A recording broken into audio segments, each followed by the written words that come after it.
Hey, everybody, welcome back to Xi4p Podcast, the show where we take a look at comics, mutants, magic, and marvels week after week through their many monthly titles. I'm Nico, and you guys can find me on Twitter and Instagram at Nico Action. That's NicoAction. Hey, it's Nathan. You can find me on Twitter and Instagram at JazzlerAOA. And I'm Jonah, and you can follow me over on Twitter and Instagram at PeakJonah. That's Peak. And we hope you survived this experience, unlike Moore did when he was impaled by Craven in not the fun kind of way. No. You know, when I think emo boys and barely burly daddies, it's usually a more fun kind of rough play than that. And instead, I think we can say now Moore is officially no more. He's no more. Also, we don't really use the term emo anymore. We use Tumblr sexy man. Tumblr sexy. Ooh. Okay. I also thought I heard you say emu, so we now just call emus Tumblr sexy. Got it. Okay. I mean, the Great Emu War was a really big deal. Yeah, well, of course it was. And, from emus to Mr. Horses, we're here to talk about the Mighty Valkyries #4, which I cannot stop enjoying, gets a Marvel Legacy number of 18 at this point. I had to check because it almost seems impossible that this has a Marvel Legacy number. We're giving series 18 issues in Legacy numbers. I don't know if I love it because it's kind of tongue-in-cheek. Look at all of our modern Marvels. Or if I love it because it's sort of like Valkyrie matters, fucking deal with it. Right? But whichever role it's playing, I do love that it gets a legacy number. I think it's a little exciting. But here we are talking about the Mighty Valkyries #4 or 18 by the team of Jason Aaron and Torn Grunbeck with art by Mattea De Luis.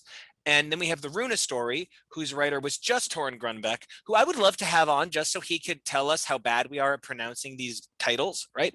The artist is Erica D'Urso, who we as a team are like clinically obsessed with as an artist.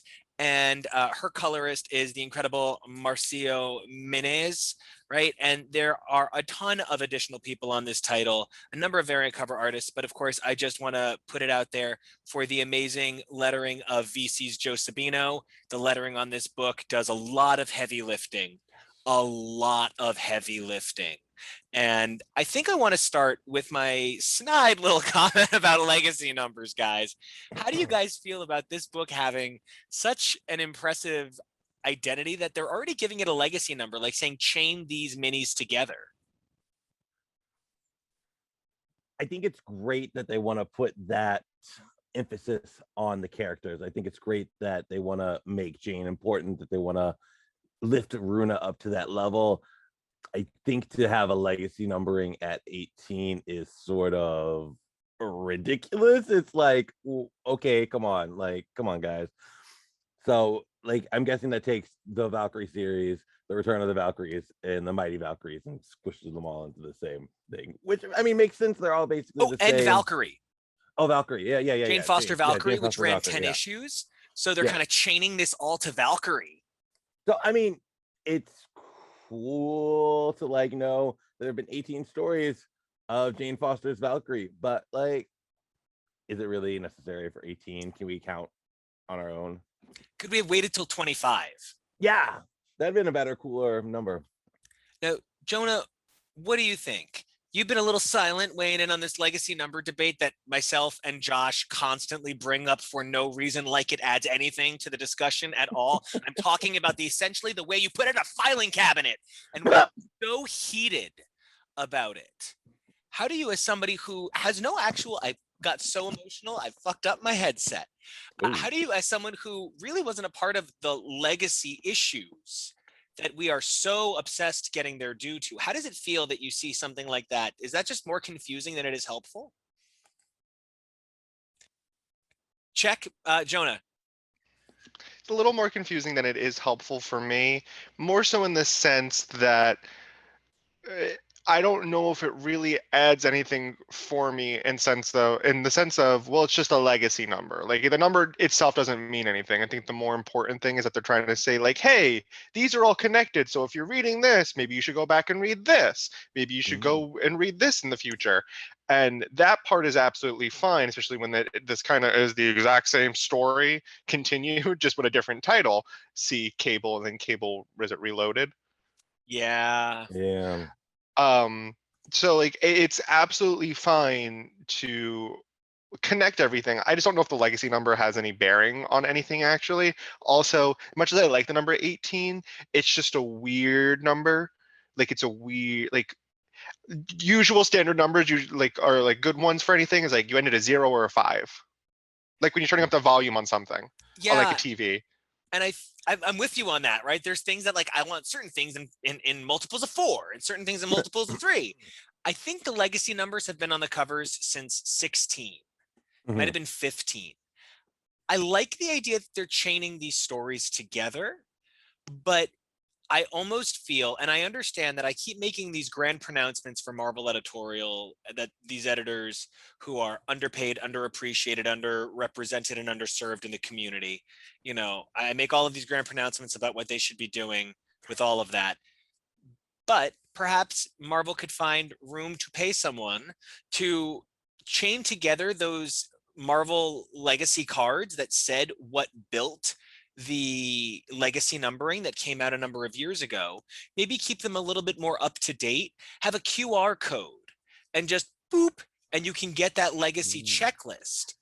All of a sudden you have the legacy checklist, you know what you can read, you can go back. And if we're doing this in a digital world where we're talking about using a smartphone to just boop down and get your stuff, then you would be able to click on a link to Comixology to buy the issues.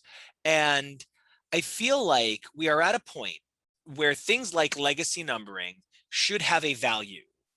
Just kind of pasting a number up there for me actually was kind of confusing, because I did have to say to myself, well, what are the 18? I've read everything Jane for my lifetime. Like, what the hell issues is this 18? Okay, so it's the 10 Valkyrie, then it's the Return of the Valkyries, which is okay. Then it's the Mighty Valkyries, and it's that other Valkyrie series that we just read. Like, it's so much, and I am excited to know where we're going, because something I have been noticing a bit more on the subject of where the book has been and where the book is headed is that Jason Aaron's part has been in many ways consistent throughout. Jason has written with Al Ewing on the title, and he's written now with Torn Grunbuck, and he's covered so much ground in this universe.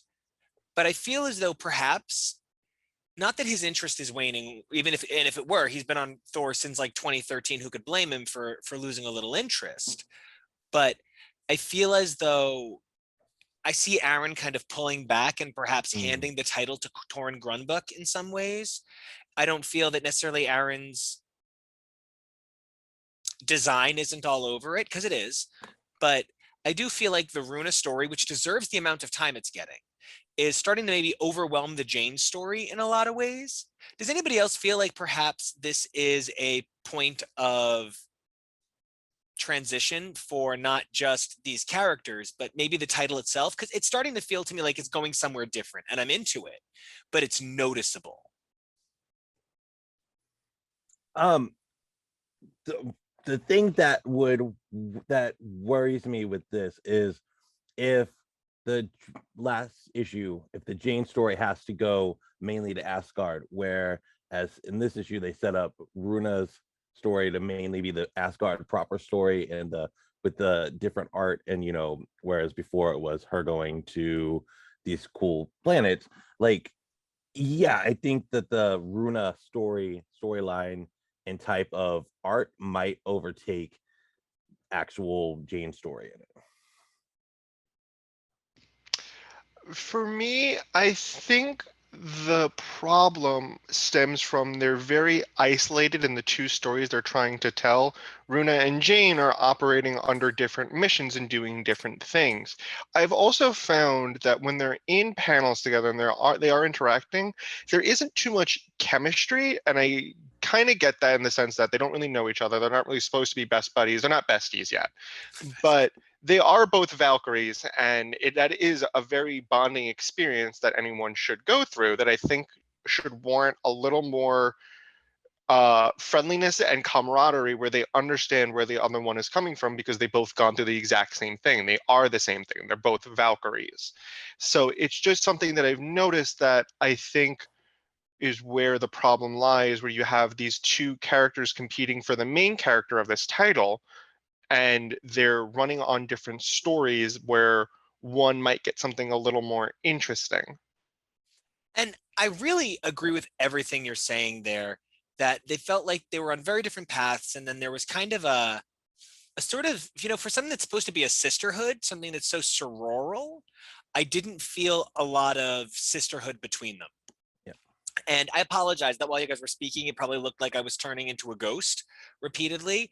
I was preparing some notes for this episode about some of the references, and I am excited to just share a little bit with you guys Okay. about some of what I think is leading to the disconnect. And again, I am so sorry that I am transporting through the rainbow bridge as we speak. But Carol Ann? right? So Yarnborn is a huge topic of debate in this series. Sort of the fact that it is Rona's, and Thor is like, who's this lady? She's got my axe, and she didn't even ask, but it's cool, but she's got it. And Yarnborn has been a very important item for a while. It's been Thor's kind of go-to weapon during his periods of unworthiness. He wielded it during most of the Jane Thor run. So it's kind of become a weapon that was really synonymous with him visually, and it's a strong, powerful axe. It's kind of close to the Stormbreaker that we've been seeing in a number of properties, but it really is its own thing. And it's one of Jason Aaron's creations. He used it a bit in Uncanny Avengers. So it's made the rounds. It's what he was wielding when he appeared in Jean Grey for a little bit of X-Men tie-in. And this weapon is once again a thing that perhaps pulls us out of the current narrative, that I think is part of why Valkyries maybe isn't sitting with everyone that doesn't have all of the Aaron Thor background. Now, Thor talks about being like god of the gods again. And we know he's like in Donny Cates's run. We know he's like looking like Fabio flying through the sky in some Janet Jackson Rhythm Nation gear. And he's Thor now, instead of the guy wielding Yarnborn. Did it feel a little bit difficult to step back into a very specific identity of Thor in time? We're 12 issues into Donny Cates' series, if not more. So did you guys feel like the idea of where this book is coming from is still relevant? Or is it perhaps like Yarnborn, feeling a little bit from I mean, Yarnborn's my favorite Thor weapon, but does it feel perhaps a little bit like it's a thing from a previous run that's just kind of resurfacing?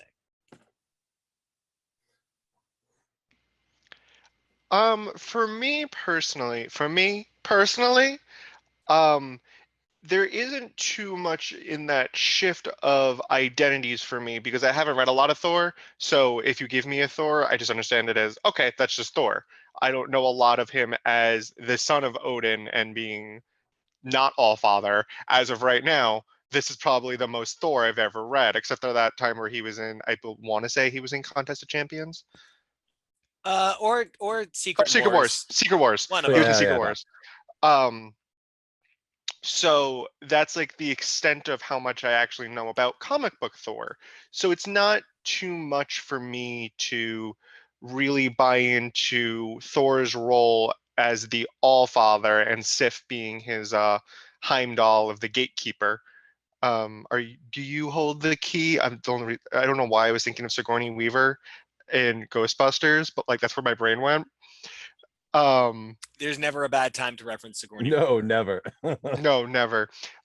So for me, it's not it's not, there isn't too much of a shift for me, and I also don't mind it because this book was never meant to be about Thor. Yes, it's an Asgardian title, but I really don't expect to see a lot of Thor in this, or at least I hope not, only because this isn't his story and he's not really needed.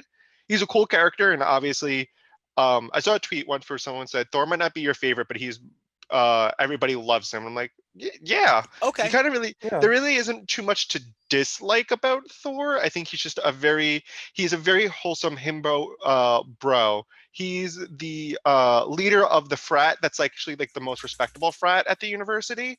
They do actually a lot of charity work. They're really open to like all of their LGBTQIA members. They're really accepting. They host plenty of benefits, and they don't sexualize women Yeah, sometimes. when they don't want to be. Oh, okay. That So is a good point. yeah, that's, I like the Yeah. idea that Thor is always kind of a likable guy in a lot of ways because he can kind of suck, but he's hard to hate. I really get that. Now, Nathan, I know you've always had interest in reading more of the Aaron run, but you maybe haven't had a chance to. Does this jibe with what you thought would be the identity of the Aaron run, or in some ways, are you still maybe missing some of the context? I haven't gone back and filled all the gaps in. It jives very well with what I have read, which was mainly just like the Jane stuff. So that characterization does jive. I've been reading the Kate stuff now as it's been going on, and yet the characterization really doesn't jive as well. But Kate's in that last issue kind of wrote in something which kind of like does a fix all for all of it, where all of the inconsistencies from Thor's past are he doesn't remember any of it. Like he doesn't remember what's going on. He doesn't, like he barely remembers who these mortals are when he talks to them. So that sort of I kind of like that fix for all of it. I loved Thor's protectiveness over the axe because in that way, thinking of it from that terms, he didn't remember that Runa was the original owner. He probably didn't even think that anybody else besides him had Yarnborn before. So like for Runa to be like, no, this is my axe. What the fuck are you talking about? Like, this is mine. Like, no, not yours. You just borrowed it for a hot minute. Really jives well.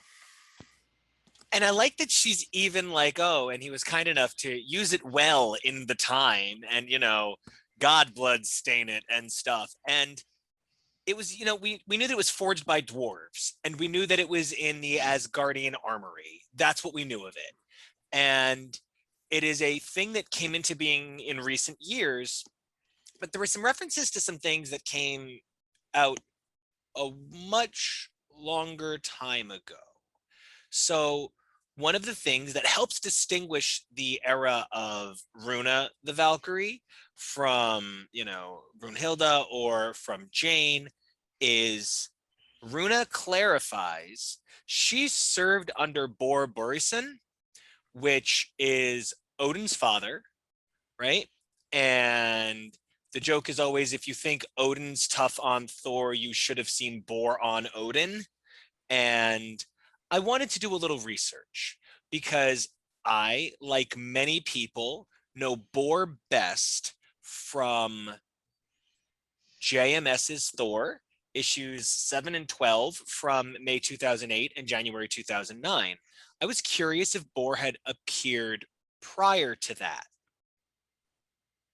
Bor appeared in October of 1963 in what is the 100th issue of Marvel Canon in Journey into Mystery number 97's B story. The B story is frequently at that point talked about as Guardians in a pretty big way, as can be seen in a number of the collected story in the upcoming Loki omnibus. That I don't know how they can keep printing those because it's just like a best of Thor, but after that, he didn't appear again until September 1976 in Thor Annual 5. So, and to date, since October 1963, Bor has had 14 appearances. Now, 3 of them were in the New Mutants Loki Journey into Mystery crossover, Exile. So, and 2 of them are in Brian Michael Bendis's Avengers Prime. And it's really interesting to me that they went out of their way to reference Bor, Jonah, did you have any idea who Bor was? No, not in the comic sense nor the mythological sense. So this was just a very new name to me. So I Now, guess that makes Odin Borden's son? Borson. He's Odin Borson. Borson. Okay. Now, how did you feel about it, Nathan? I'd heard the name, but I hadn't really read much of the character, so I'm always like, oh, okay, that's that one guy, right? So like, it's kind of like, when you get the crazy mutants on Krakoa, you're like, oh, that's Birdie or Cat's Eye or whatever you want to say it is. But like, yeah, do it know anything about him? No, not really. But yeah. Now, there was only one other reference that made me kind of go, and that was to the World Eaters, right? For those of you listening at home, that was me wagging my fingers really excitedly and quickly. And the World Eaters are a reference to Matt Fraction's run on Thor. And the World Eaters appeared in a story arc that went from issue 615 to issue 621. What I find so interesting about referencing the World Eaters is Thor 619, part 5 of the World Eaters, features Bor. Oh. So I find myself very interested in where this might be going. Additionally, one of Bor's earlier appearances is Siege Loki, which is a Kieran Gillen issue from the JMS era. But to my point, with this one issue's references, Aaron and Torrin Grunbeck paid tribute to the JMS run, the Kieran Gillen run, the Matt Fraction run. Well, and after that, you're just really in the Jason Aaron run for almost 10 years before going over to Donny Cates, which he showed up in his Donny Cates identity. In many ways, I see this issue and this miniseries as a love song to the last couple of runs of Thor.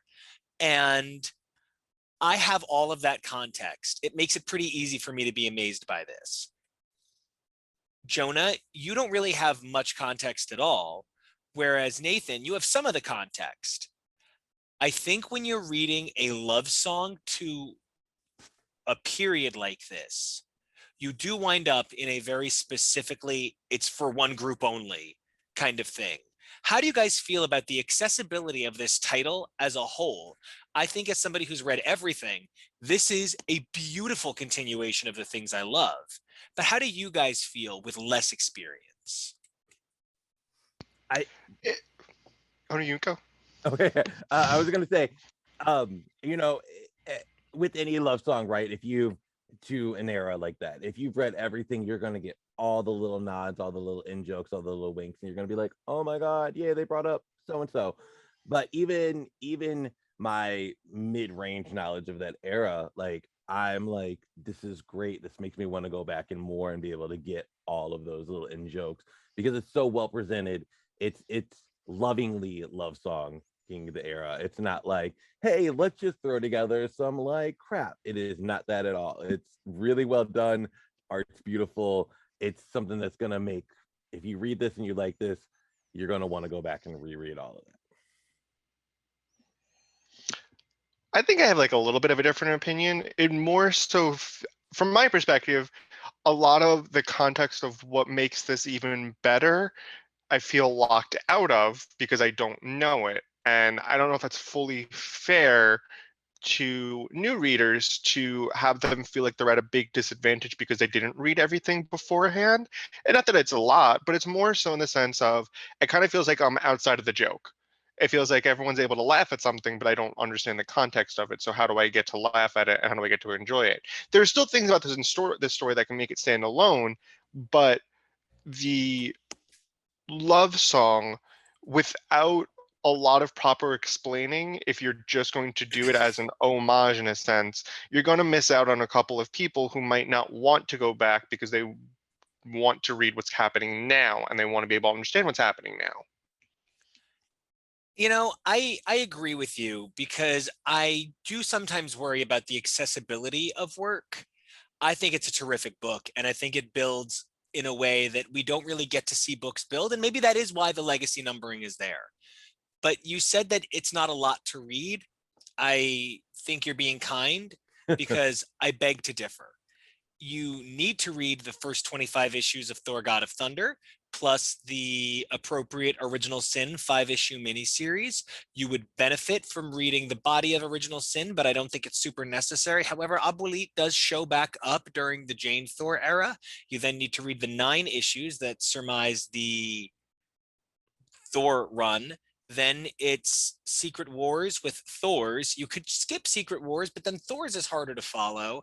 After that, you should probably read the Mighty Thor's era, which is going to also have Unworthy Thors, and you're going to need to read all of War of Realms for it to really make sense when you get to the Del Mundo Thor. It's a lot, man. Yeah. It's like 150 issues. It's a lot. And it was enhanced, as we just discussed, by all of the incredible stuff that came before it. And one of the things that came before it that definitely had a huge impact on this issue for me was finally getting a better sense of the Hela and Carnilla stuff. I feel like that's been building for a really long time. And I feel like perhaps I got a little bit more out of the Craven stuff than I'd previously had. And that kind of helped me a little bit. I appreciated seeing a little bit more of the babies, but I still kind of feel like I don't exactly understand what's going on. How do you guys feel about this story of women trapped in this cycle? Is it going somewhere for you guys? Because I can see it coming due. I can see the next issue doing something. And then perhaps we relaunch with an issue 20 down the line or something. But where are you guys at with the development of this narrative? I would like to go on record saying that I love this. This is a big old heavy women love women kind of book. There are a lot of beautiful women loving women in this title. So if that's your thing, you might want to read it for that alone. That was one of my points while reading this and thinking about the Hela Carnilla stuff. Carmilla, not Carnilla. Carnilla. It is an N. Okay. The Hela Carnilla stuff, if again feels like something I'm out of the loop on. I feel like a little more explanation really needs to go into their relationship, into, well, has Carnilla been having those, that internal clock of she wants to have children, she's not sure how to go about talking with Hela. Why was she hiding it from Hela? Well, so Carnilla was gonna marry Balder, but then some manipulations in the lead up to War of the Realms led to Carnilla manipulatively marrying Hela to protect the 9 realms. And Hela is not one to spit in the face of such a great deal. So Hela was like, I'm in. Let's do this. Fine. And they've had a rather cantankerous marriage ever since. So like all those old sitcoms where they're like the husband and wife don't like each other and they just To the moon, Carnilla. So Carnilla's like Hela can fuck herself. Kind of. It's just something that I wish was a little more prevalent and explained about their dynamic to help me understand the motivations of both sides of it. It's a lot to drop, and it's also just a very heavy topic. Also, I don't know if Carnilla went about everything the exact proper way. I don't know if kidnapping babies as they're being born with magic is correct or moral, no matter how much you want them. But it's something that it was what I felt was the most being left out on from understanding and being locked out of, because I feel like this is a very big catalyst, especially for Jane's story throughout all of this, that I think a little more time spent the motivations and helping understand their dynamic for people reading from this point on would really help benefit the story. Yeah, that's fair. That's fair. I would say that's probably like my biggest thing about the story. I wasn't sure exactly where their relationship like fell. It does appear Hela kind of cares a little bit more about the relationship, like on a personal level, than maybe Hela. I mean, yeah, Hela cares more about the relationship on a personal level than Carnilla does. But it's also like expressed Carnilla.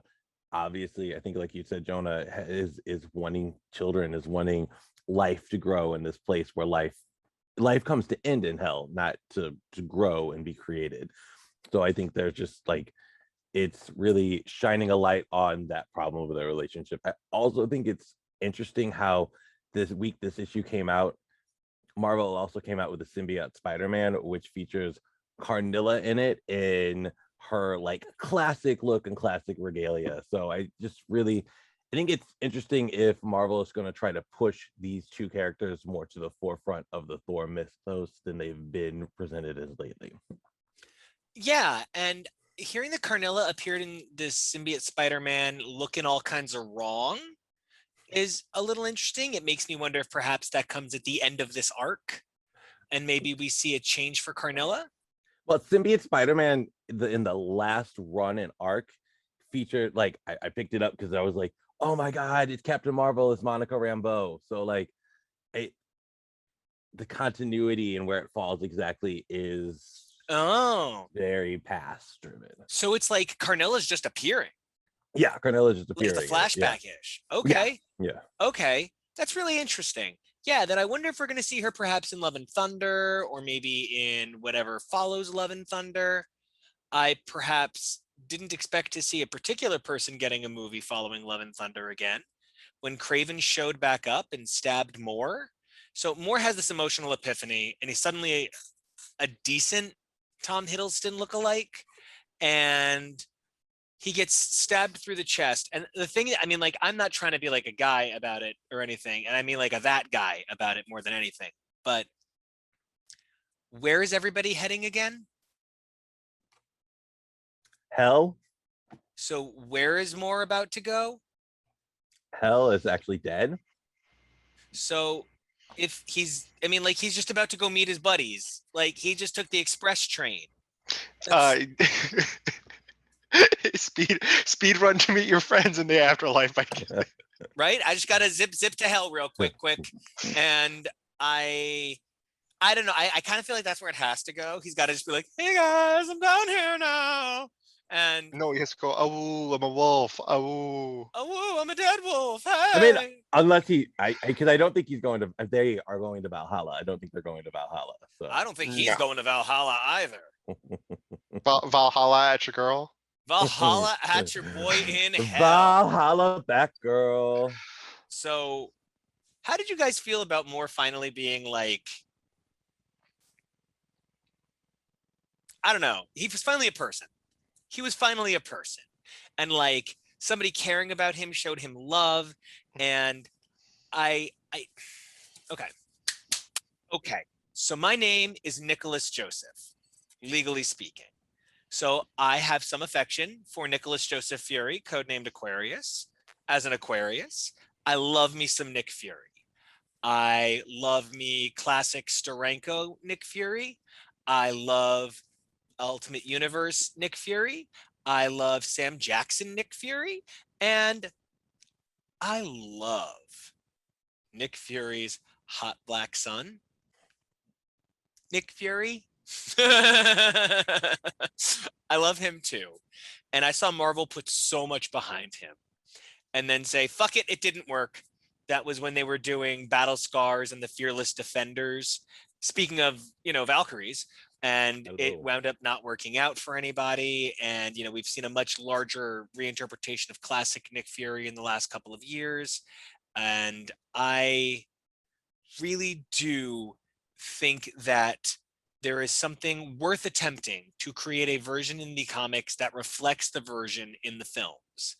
It's why Donny Cates's Thor probably looks a little bit more like long hair Chris Hemsworth. And it's why for a while Thor looked a little bit closer to Chris Hemsworth in Ragnarok. And why for a while Scott looked inexplicably like James Marsden. Like, we do the things that make sense for the films. Mystique became scaly because she was scaly in the movies, right? That went I nowhere. right? I worry about creating a guy that looks like the wet dog version of Tom Hiddleston, in addition to having the polished comic book version of Tom Hiddleston. Because we all just saw Tom Hiddleston's insane body. I think Loki is in nowhere near as good shape as Tom Hiddleston. So it's just that way that, a human being ages and a comic book doesn't. Loki in the comics is super beautiful right now. But seriously, Moore is like his sweaty cousin. What do you guys think about Tom Hiddleston's sweaty cousin, Moore? Just keep dragging her. I just think he looks wet.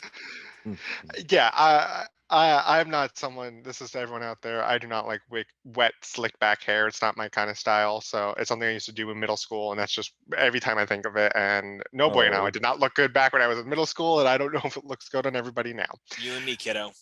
Um, I will say the trope of teaching quote unquote a monster to love is a little bit cliche and it has been overdone, especially like forever and ever since the 1950s and probably even earlier with all those monster movies.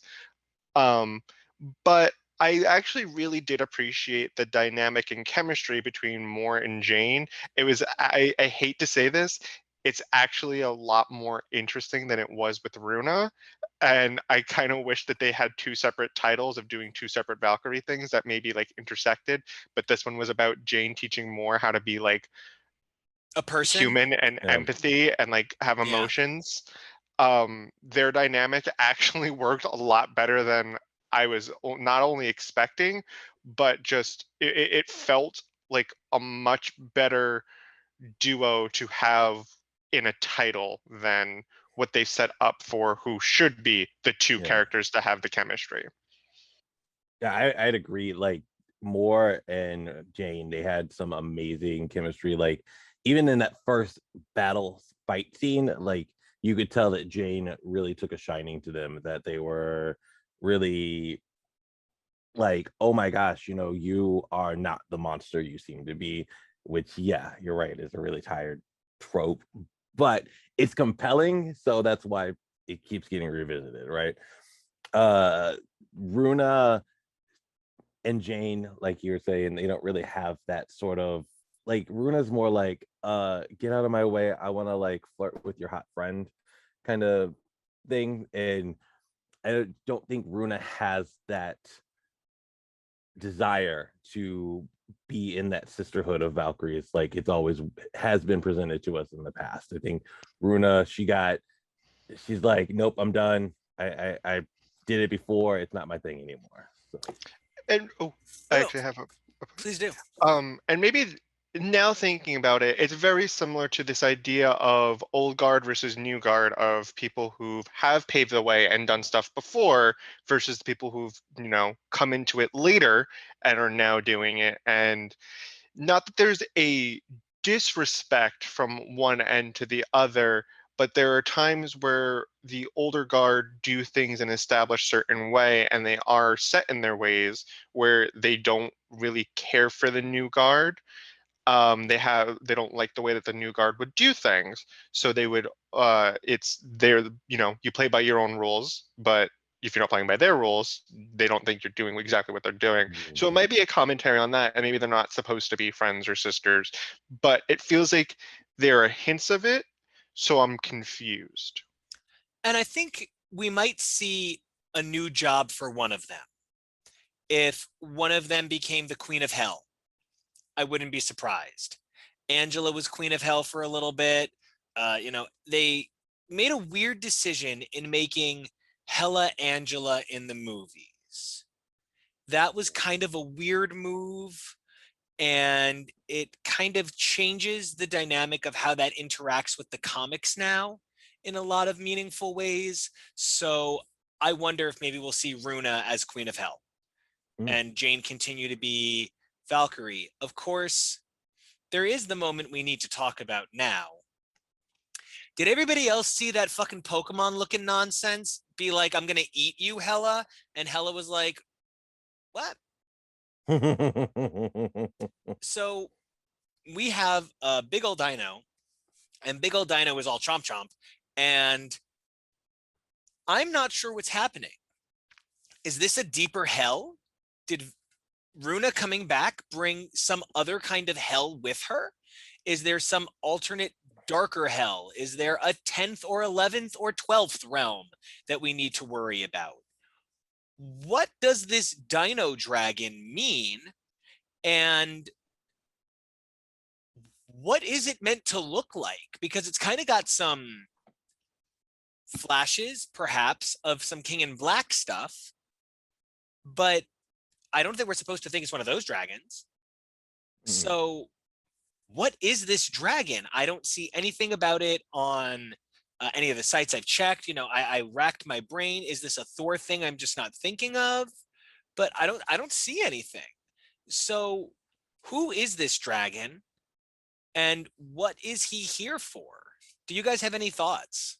Well, I mean, even gods have bosses, right? So like even like the cosmic beings have the one who sits above or whatever, Yeah, the like, one above all. yeah, one above all. Thank you. I was like, what is the name? But like, so even gods have bosses. So I think this is Hela's boss coming in and saying like, what the fuck kind of realm are you running here? Like, you're letting like life grow here in hell. Like, you're fired. You're like, we got to get you out of here. But like, that's what I think it is. Your half torture hell sounds like heaven. Get the fuck out. See, they're like, wait, this hell is not a place of suffering. It's supposed to be what that's in the handbook, day one. I summon my purple-eyes bone dragon in attack position. No, you must be careful, Joey. That is a dangerous card to summon. I'm Taya. I mean, and my only other one is like Pegasus, and he's like, "Oh, Dragon Boy," and it's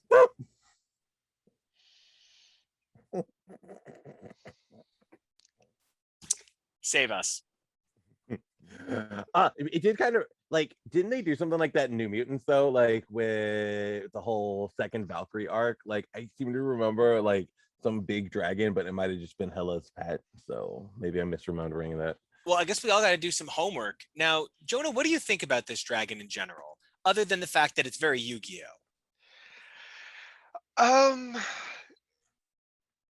I think it goes in line with what Hela said before, that the realm of the dead has a lot of secrets she would know. I think this is something that she was not aware of, and we're going to see how that plays. I also think I'm also unsure if this is actually a part of hell and a being of hell that Hela might have not have known about, or this is a conjuration of the children who are so very literally godly powerful that this fear is their manifestation of how they're trying to protect themselves and their mother, who they just kind of saw die and get impaled. Like, what if they're okay? What if they're like fear god people? Ooh. And they're protecting themselves. Okay. So, that brings me to my wrap up question. We have one issue left, Legacy 19, Mighty 5. How do you guys feel with this bigger than life story that had a solo series that wound up a team book in one crossover, and now it's a duo book that's sort of set like 2 years earlier in Thor's mythos without being any in the past at all, except for the Flash stories? Now we have current Thor showing up. There are so many things going on here. Moore just died. We have Hela and Carnilla's story. This might be the queerest positive book at Marvel in some ways. Yeah. Between Moore and Hela and Carnilla, and the amount of characters of color getting spotlight here. This is And Runa. Yeah, it's a big deal, man. This is a very queer, very diverse book. And I think that's a really amazing thing to be coming from, in many ways, a guy you could label a straight white guy in Jason Aaron, right? And I love seeing a woman artist on this book in the form of Erica Durso, right? That makes me so happy. Where do you guys sit with one issue to go?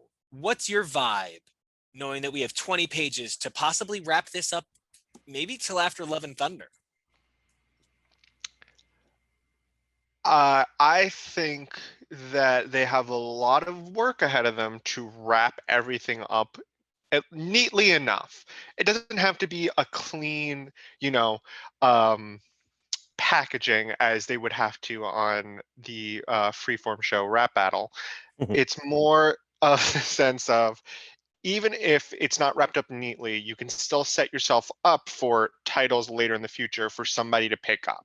You don't have to end everything properly. You can have things be left off for either you or somebody else to, as a jumping off point for a later title. So I am interested to see where things are going to go, because it feels like, I don't know if this felt like a natural like stopping point for the title. I felt like that could have maybe used like maybe an issue or two, but An annual, just something to get back out of the story, right? And get back into the characters for a minute. mm-hmm. Yeah, I'm with you. I'm totally with you. Yeah. I didn't mean to cut you off. I just meant to agree with you. So I'm thinking it's not going to get wrapped up in really any sort of satisfying sort of conclusion.